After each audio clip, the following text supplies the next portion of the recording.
साथियों, परसों समाचार पत्रों के माध्यम से एक जानकारी हुई कि ओम महादेवन दिव्यपीठ ट्रस्ट द्वारा आयोजित रामलीला में राम विवाह के मंचन के दिन एक कन्या का विवाह सफलतापूर्वक कराया गया।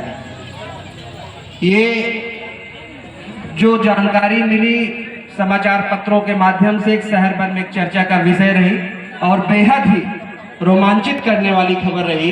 और जब मैंने शहर में इसकी चर्चाएं सुनी तो मैं आपको बताऊं, अंदर से मेरा मन बहुत ही प्रफुल्लित हुआ कि मैं उस गांव का हिस्सा हूं, समाज का हिस्सा हूं, जिसका वर्णन आज पूरे जिले भर में हो रहा है। ऐसे संचालक महोदय का मैं इस मंच के माध्यम से हार्दिक अभिवादन करता हूं। कल दीपों का उत्सव था। हम सभी ने मनुष्यता के नाम पे एक दीप अर्पित किए। वैसे भी ये भारत, हमारा देश, हमारा आर्यवर्त उत्सवों का देश माना जाता है। पूरे विश्व भर में एकमात्र ऐसे देश में हम हैं जहां पे मूर्तियों में प्राण डाला जाता है, पत्थरों में प्राण डाला जाता है, और भी विश्व के किसी भी देशों में वैश्विक पटल पे ऐसी चीजें नहीं की जा सकती।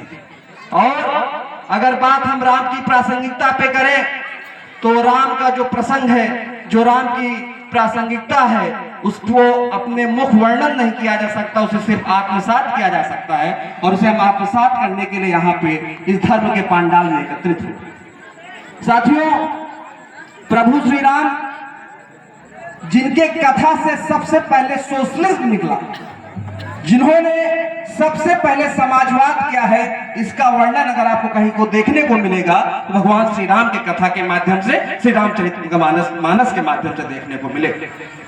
एक, हम आप सभी सामान्य वर्ग से आते हैं, सामान्य परिवार से आते हैं।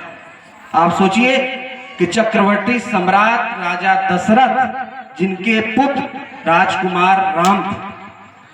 हम आप सामान्य परिवार से आते हैं, हमारे आपके सामने सैकड़ों विकल्प होते हैं।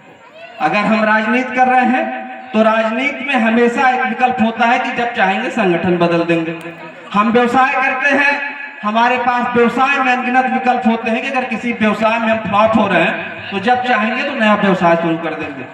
तो राजा राम, दशरथ पुत्र राजा राम, जो चक्रवर्ती सम्राट के पुत्र थे, जब दशरथ ने उनको कहा कि आपको 14 वर्षों के लिए इस राजगद्दी को छोड़ के, इस राजमहल को छोड़ के वन की ओर प्रस्थान करना हो, तो निश्चित रूप से राजा राम के पास अनगिनत विकल्प रहे हुए।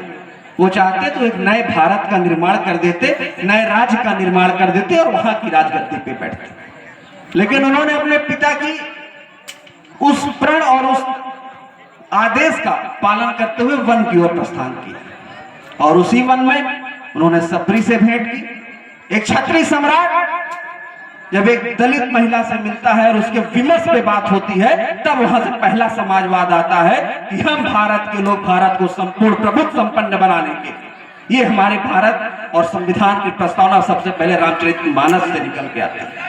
उसके बाद 14 वर्षों का वनवास पूरा करने के बाद जब प्रभु अयोध्या की ओर आगमन करते हैं तो पुनः राजपाट की नई नई तैयारियां की जाती है। जब उनके भाई ने उनसे पूछा कि भैया कल आप पुनः राजपाट लेने जा रहे हैं तो उसमें आपकी तरफ से मुख्य अतिथि कौन होगा, तो उन्होंने कहा कि मैं तो 14 वर्षों तक वनों में रहा, मेरे पास तो ऐसे कोई संबंध थे नहीं जिनको मैं अपने इस राजपाट के उद्घोष में बुलाऊं, आप जिसको चाहो उसको बुलाओ। जब वो विश्राम गृह में गए तो उनकी अचानक नींद खुली। उन्होंने भरत को बुलाया और कहा कि वहां पे मेरा एक मित्र था जिसने मुझको नदी पार कराई, वो केवट, उसको आप मुख्य अतिथि बुलाएंगे हमारे राजपाट में, वो मुख्य अतिथि बनेगा। वहां से समाजवाद का पहला संदेश निकल के आता है कि हम कैसे एकजुट हो, कैसे सर्व समाज